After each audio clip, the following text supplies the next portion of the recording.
আজকের এই মঞ্চে দাঁড়িয়ে সবচেয়ে বেশি ভার অনুভব করছি। এই মঞ্চে আমার একদম ডান পাশে রয়েছে এই যুদ্ধের এক আহত যোদ্ধা, যে এই যুদ্ধে তার এক হাত হারিয়েছে।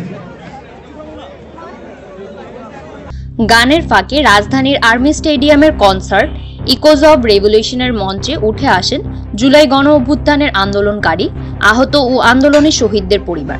সেখানেও ফ্যাসিস্ট হাসিনার বিচার ও সবাইকে ঐক্যবদ্ধ থাকার আহ্বান জানান তার।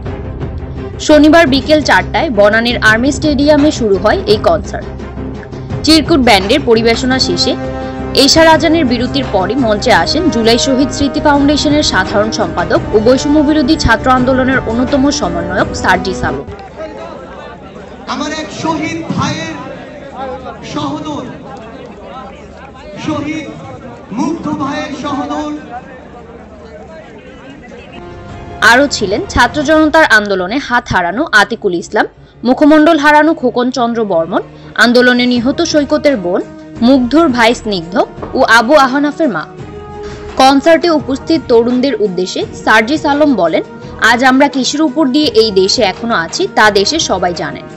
যারা এই আন্দোলনের সাথে সম্পৃক্ত সবাই জানেন। ঢাকা বিশ্ববিদ্যালয়ে কোটা সংস্কার আন্দোলন দিয়ে এই যাত্রা শুরু হয়েছিল।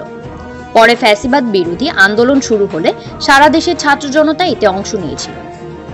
তিনি আরো বলেন, গত 16 বছরে বিভিন্নভাবে আমরা হাসিনার পতনের রাস্তায় নেমেছি, কিন্তু ঐক্যবদ্ধ না হওয়ায় সেটা পারিনি। 24-এর আন্দোলনে আমরা ঐক্যবদ্ধ হয়েছি বলেই তাকে পালাতে বাধ্য করতে পেরেছি। এই আন্দোলন আমাদের শিখিয়ে দিয়েছে ঐক্যবদ্ধ হওয়ার বিকল্প নাই। সিলসিলা ব্যান্ডের কাউলিয়া দিয়ে শুরু হয় কনসার্ট। তারপর একে একে গান পরিবেশন করেন wrapper Hannan, wrapper Shezan, aftermath, চিরকুট, আর্টসেল।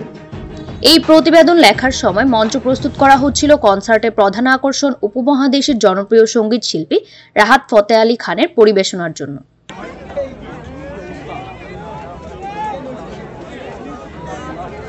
আমার বাম পাশে রয়েছে আমার এক শহীদের মা, শহীদ আহনাফের মা, কলেজ পড়ুয়া শহীদ আহনাফের